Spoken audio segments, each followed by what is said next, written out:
welcome back to our channel. Today we are filming a regular vlog, is what it's called. I'm just looking at myself in the viewfinder. I look so pale is not the word right now because I have makeup on, but you can tell that my makeup is actually kind of orange. I've been pale since I had Remi and lost kind of that blood when I hemorrhaged, and my facial color has not come back yet. I don't know like how long that will take for the color to return back to, I guess as long as it takes the blood to regenerate. Yeah, I don't know. And that's like 6 to 12 weeks or something. Yeah. So anyways, I brought the Halloween one. Oh, thank you. I made Derek run back inside to grab one of these nursing covers because I technically should have pumped before we left. I can already feel it like starting to get uncomfortable. So I had him run in and grab, I haven't ever used one of these milk snobs actually for nursing. I've only used them like as a car seat cover. And we are going, oh here, Derek is here. Hi! We're going to SeaWorld. We got our annual passes again. What, does this make a year that we've had them or longer? Is this 2 years? Year? The end of the second year, I'm pretty sure they either expire today or tomorrow. Okay, well, anyways, we had to take a little intermission to decide if we needed to turn around and get Ellie a change of clothes. But what I was saying is SeaWorld has this really nice new Sesame Street area. It literally just opened a couple of months ago, and they have a really nice splash pad in it, and so we've taken her there a couple of times. And we love the Christmas stuff. Christmas at SeaWorld is one of our favorites. And then last year for the first time we went to their Halloween event, which it's every weekend from like September something through October, the end of October. Right. But they have free trick-or-treating. And when we went last year, it was really nice. I don't know if, I think last year was the first year that they did it, so I don't know if it will be different this year or if it's gonna be just as good. But we really enjoyed it. They had tons of trick-or-treating stops. It was very similar to the Disney one, except you didn't have to pay to get it. Right. Other than like your ticket.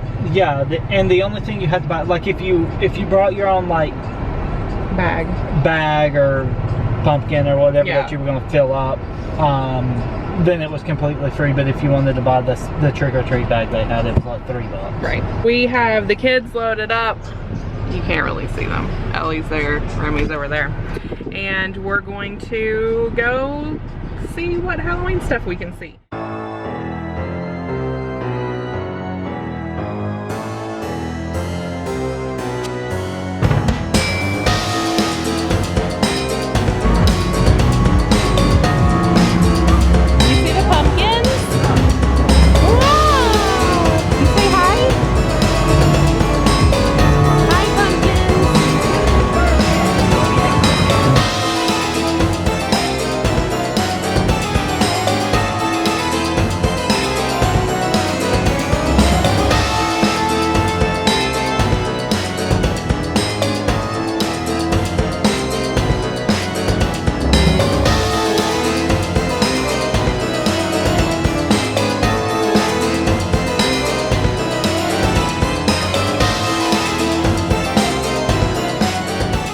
I've tagged out.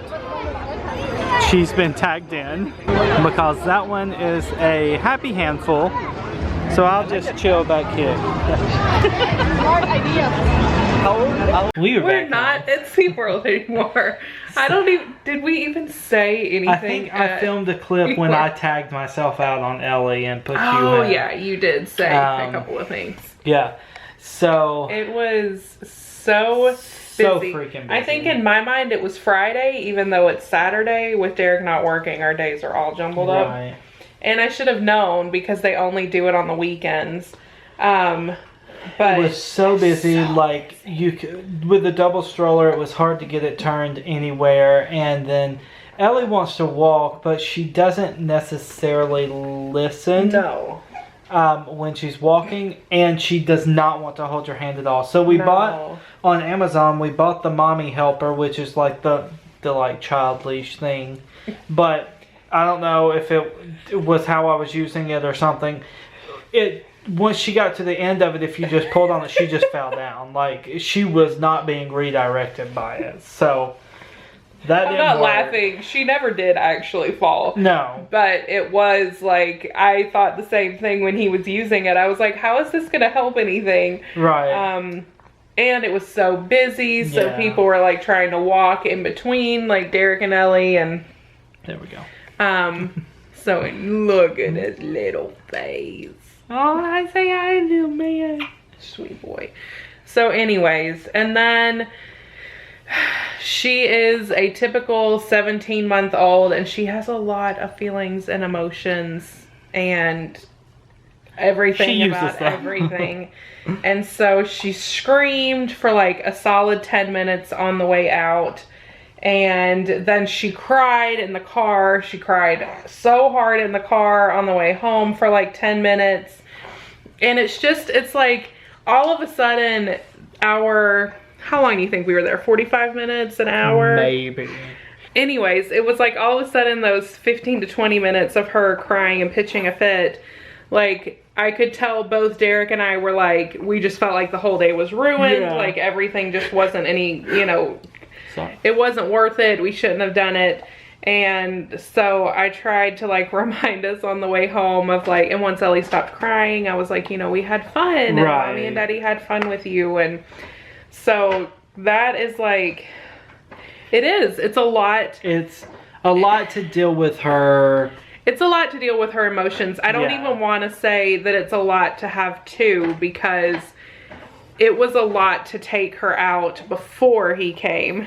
And I don't want to put it all on her and act like she's just a bad kid. She's not. She's a great kid. No. It's just the age that she's at. And she can't yet communicate with us in the way that she wants to, or that we need her to. So then it just turns into, I'm mad. Right. It's just a lot of crying and screaming and just not like, we sit down and we like talk to her and try to talk her through things, and I'm sure she understands a lot of it, but we can't have a conversation with her. So anyways, we did have a good time. It was fun. She did great while we were there. It was just deciding to leave, and then again deciding to leave, and her being in the car. Right. Then once we got home, she's fine. We figured out ways to like deal with the ups and downs in her emotions. Most of it is just a lot of deflection right now, because we can't really have a conversation with her. Redirecting it, yeah. So we got home. We had some Panda Express for dinner. We got him fed. We got Ellie. I mean, he's gonna eat 20 more times. We got Ellie some food as well. She got dinner. She is in bed now, and luckily that did not. The last couple of nights with it, and any night she's teething, even back when she was cutting her other teeth, she has a really hard time being put to bed. And she's normally the best. Easiest. We give her milk, and we rock her for a few minutes, and we put her down. And if she is not tired, then she will play with her stuffed animals and talk to herself for 45 minutes to an hour. And like, she's never been one to cry, and she sleeps all night. She has since she was like 5 weeks old. So I know. I'm hungry. Okay, I'll feed you. It's time This is one thing that has been one of the hardest things to get used to, and everyone's gonna laugh and be like, well, duh.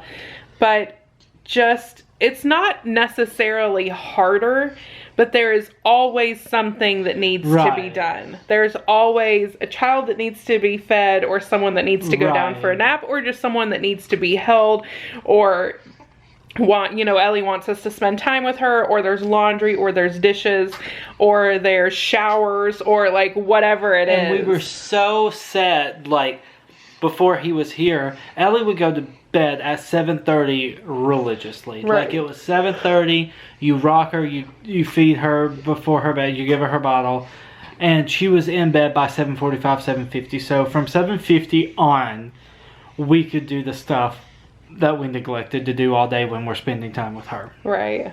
Well, now, since he's here, he's not old enough to be on the schedule like that yet. So it doesn't end at 7:50 where we can Right. just do the household stuff like folding laundry or like cleaning up the kitchen or whatever Right. it is. There's still stuff to do.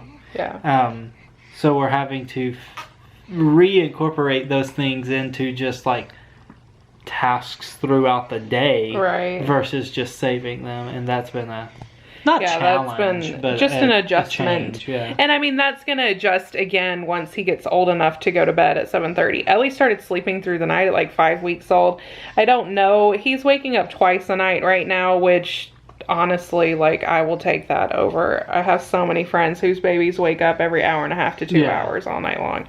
So I'm not complaining at all. But we follow our pediatrician's recommendation, that is to feed them every 2 hours throughout the day if you want them to sleep longer at night. And trust me, I love my sleep at night, so. She told us that when Ellie was little. She said if you feed her religiously every 2 hours during the day, babies can go 4 to 5 hour stretches. So if you allow them to eat more frequently during the day, then they're going to take those longer stretches at night. But anyways, we're going to wrap this up for the night. I think we're going to start posting vlogs, not this coming week, but the next. I'm trying to get some footage so that we're a week ahead, so that if I get behind, then we're not going weeks without posting anything. But anyways, hope you guys enjoyed this video today, and we will see you guys next time. Bye. Remy would say bye, but he fell asleep. Say night, buddy. Say good night, everyone.